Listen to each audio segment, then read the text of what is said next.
Ito mga boss, follow up video ko to sa framing metal paring ceiling cob. Ito daw yung mali. Ayan.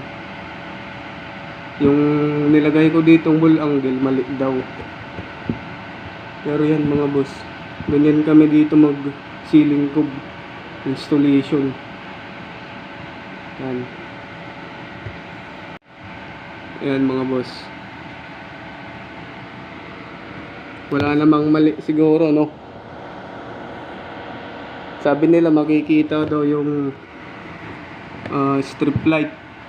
Ayan, hindi naman makikita yung strip light.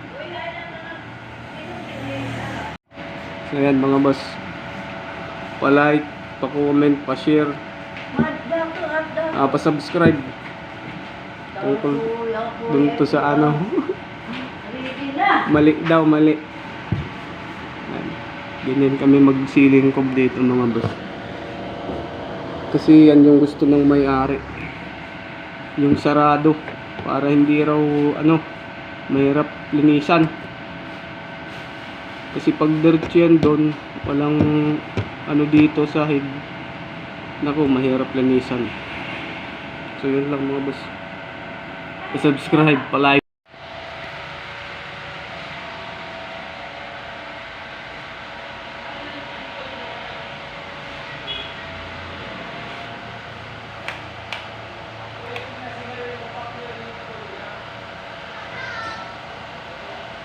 Yan mga boss, hindi naman nakikita yung strip light eh. Oo. Yan.